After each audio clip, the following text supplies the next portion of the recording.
नमस्कार, स्वागत है आपका एम्बिशन एकेडमी में। मैं अभिषेक राव। आज हम बात करेंगे इटली के एकीकरण की। इससे पहले के वीडियो में हमने पढ़ा था जर्मनी का एकीकरण, जिसका लिंक मैं डिस्क्रिप्शन बॉक्स में दे रहा हूँ। वो वीडियो आप वहाँ से देख सकते हैं। इटली के एकीकरण को समझने के लिए हमें 18वीं शताब्दी के शुरुआत और 17वीं सदी के अंत में इटली की राजनीतिक स्थिति को समझना जरूरी है। इटली प्राचीन विशाल रोमन साम्राज्य का केंद्र था, लेकिन 1796 ईस्वी में नेपोलियन बोनापार्ट ने, जो कि फ्रांस का शासक था, उसने इटली के एक बहुत बड़े हिस्से पर अपना आधिपत्य स्थापित कर लिया और उत्तरी इटली को अपने नियंत्रण में ले लिया।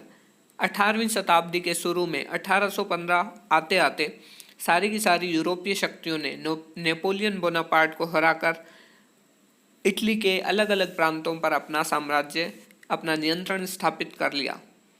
इटली के अलग अलग प्रांतों में या अलग अलग राज्यों में अलग अलग देशों का नियंत्रण था। लैम्बार्डी और वेनेशिया ऑस्ट्रिया के नियंत्रण में थे। रोम पोप के नियंत्रण में था या अप्रत्यक्ष रूप से फ्रांस के नियंत्रण में था।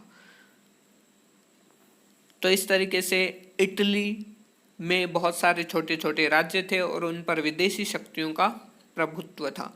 इटली के एकीकरण में हमें एक बात याद रखनी है, जिस तरह जर्मनी के एकीकरण में प्रशा जर्मनी का सबसे बड़ा और शक्तिशाली राज्य था, उसी ने जर्मनी के एकीकरण का नेतृत्व किया। उसी तरह इटली के एकीकरण में सार्डिनिया सबसे बड़ा राज्य होगा और सार्डिनिया के नेतृत्व में ही इटली का एकीकरण संपन्न होगा।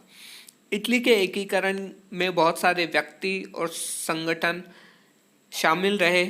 हम बात करेंगे कुछ महत्वपूर्ण व्यक्तियों की और संगठनों की। मेजिनी। इटली के एकीकरण में हमें 3 व्यक्तियों को विशेषतः याद करना है। सबसे पहले मेजिनी ने यंग इटली नाम के एक ऑर्गेनाइजेशन, एक संस्था की स्थापना की 1831 ईस्वी में। यंग इटली का उद्देश्य इटली के लोगों में जन जागृति पैदा करना और इटली को स्वतंत्र करवाना था। तो मेजिनी पहला महत्वपूर्ण व्यक्ति है इटली के एकीकरण में जिसने अपना योगदान दिया। दूसरा व्यक्ति काबूर। ये जो आप तस्वीर देख पा रहे हैं, काबूर की तस्वीर है। काबूर ने इटली के एकीकरण को इंटरनेशनल इश्यू बनाया, अंतर्राष्ट्रीय मुद्दा बनाया। अपने आसपास के देशों से सहयोग लेकर जो इटली के एकीकरण में बाधक था, ऑस्ट्रिया, उसको पराजित किया। काबूर एक दूरदर्शी कूटनीतिज्ञ और बहुत अच्छा डिप्लोमेट था। इसने अपनी चतुराई से इटली के एकीकरण में बहुत महत्वपूर्ण योगदान दिया। सार्डिनिया यानी कि इटली का सबसे बड़ा राज्य, सार्डिनिया और फ्रांस के बीच में जितने भी समझौते हुए, उनका आधार काबूर ने ही तय किया। तीसरा महत्वपूर्ण व्यक्ति गैरिबाल्डी। गैरिबाल्डी एक सेना नायक था। इसकी पढ़ाई बहुत ज़्यादा नहीं हुई। ये एक स्वतंत्र और साहसी प्रकार का व्यक्ति था। विक्टर इमैनुअल का सेनापति था। यंग इटली का ये सक्रिय सदस्य था और आगे चलकर इसने रेड शर्ट या लाल कुर्ती नाम के संगठन की स्थापना की। इटली के 2 प्रांतों नेपल्स और सिसिली को इटली में विलय करवाने में गैरिबाल्डी के इस संगठन लाल कुर्ती की महत्वपूर्ण भूमिका रही। ऐसा कहा जाता है कि गैरिबाल्डी ने तलवार की नोक पर या तलवार के बल पर इटली का एकीकरण किया। इटली के एकीकरण में कुछ बाधक तत्व भी थे जिनको हमें पढ़ना है। सबसे पहला, इटली के अलग अलग प्रांतों पर अलग अलग राष्ट्रों का नियंत्रण था। लैम्बार्डी और वेनेशिया पर ऑस्ट्रिया का नियंत्रण था। रोम पोप के नियंत्रण में या अप्रत्यक्ष रूप से फ्रांस के नियंत्रण में था। इटली का कुलीन वर्ग यानी हायर क्लास के लोग ये चाहते थे कि इटली में आंदोलन हो और स्वतंत्रता के बाद वो वापस राजतंत्र को स्थापित करें। लोकतंत्र के समर्थक नहीं थे। अगर लोकतंत्र स्थापित हो तो कुलीन वर्ग के लोगों के अधिकारों में कमी आएगी, इसलिए वो नहीं चाहते थे कि लोकतंत्र स्थापित हो।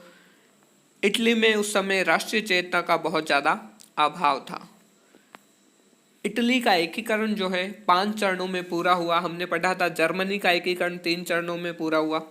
इटली का एकीकरण 5 चरणों में पूरा हुआ। पहला चरण। प्रथम चरण लैम्बार्डी की प्राप्ति। लैम्बार्डी इटली का एक राज्य था जिस पर ऑस्ट्रिया का नियंत्रण था सीधा सीधा। काबूर ने तत्कालीन फ्रांस के शासक नेपोलियन तृतीय से एक बातचीत की और इन दोनों के बीच में समझौता हुआ। फ्रांस जो ऑस्ट्रिया का देश था, लेकिन काबूर ने अपनी कूटनीतिज्ञता से और राजनीतिक चतुराई से फ्रांस को अपनी ओर मिलाया और इस तरह फ्रांस और इटली के बीच एक समझौता हुआ, या फ्रांस और सार्डिनिया के बीच एक समझौता हुआ। उस समझौते में कुछ शर्तें तय की गई।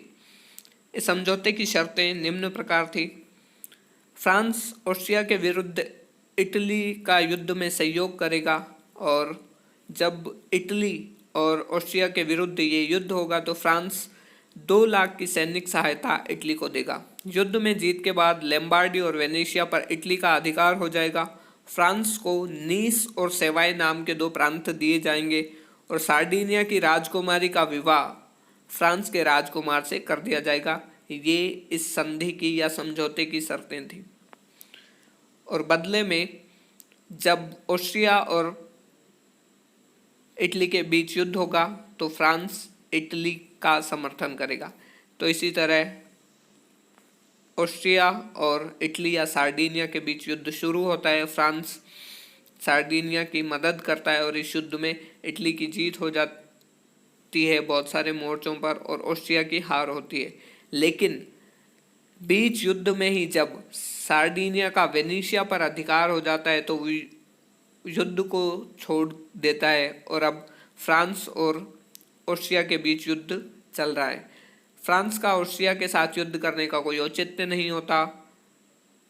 फ्रांस जिसके कहने पर युद्ध में शामिल हुआ, इटली के कहने पर, उसने एक प्रांत पर अधिकार किया और वो युद्ध से हट गया। तो ये सब देखकर फ्रांस और ऑस्ट्रिया के मध्य वापस समझौता होता है और इटली को सिर्फ एक ही प्रांत लैम्बार्डी मिलता है, उसी से उसे संतोष करना पड़ता है। तो इस तरह पहले चरण में इटली को सिर्फ लैम्बार्डी मिलता है। दूसरे चरण में मध्य इटली का विलय होता है। काबूर वापस एक बार फ्रांस के शासक नेपोलियन तृतीय के पास आता है। वही शर्तें रखता है कि हम आपको नीस और सेवाई के क्षेत्र देंगे, बदले में आप हमारा सहयोग कीजिए। फ्रांस वापस इटली का सहयोग करता है, काबूर की बातों में आ जाता है।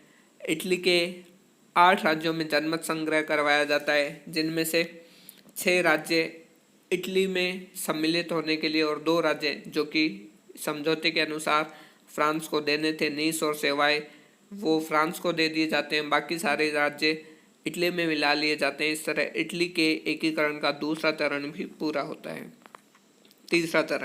तीसरे चरण में गैरिबाल्डी का संगठन लाल कुर्ती नेपल्स और सिसिली पर आक्रमण करता है और वहाँ के विदेशी शासकों को हटाकर वहाँ अपना अधिकार कर लेता है और तत्कालीन सार्डिनिया के शासक विक्टर इमैनुअल को सिसिली और नेपल्स सौंप देता है।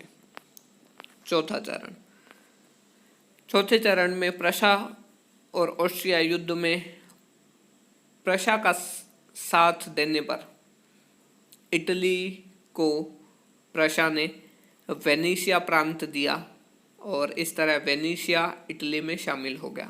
अंतिम रोम का विलय।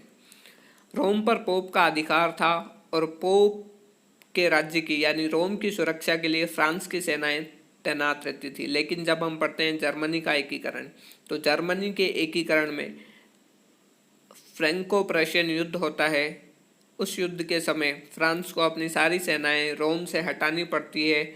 वो जर्मनी के खिलाफ युद्ध कर रहा होता है और जब रोम से वो अपनी सेनाएं हटाता है तो पीछे से इटली के लोग रोम पर अधिकार कर लेते हैं। वहाँ जनमत संग्रह होता है और रोम के लोग भी इटली में विलय करने के लिए अपनी सहमति दे देते हैं। इस प्रकार रोम, जिसे इटली का हृदय कहा जा सकता है, इटली में उसका विलय हो जाता है। और इस तरह का इटली आज हम देखते हैं वो 1870 ईस्वी में हमारे सामने आया। इस तरह इटली के एकीकरण के 5 चरण पूरे हो जाते हैं और ये इटली का एकीकरण यहाँ संपन्न होता है। जब भी आप पढ़ो तो इटली और जर्मनी के एकीकरण को आपको साथ में पढ़ना चाहिए, पहले इटली और फिर जर्मनी या जर्मनी और इटली।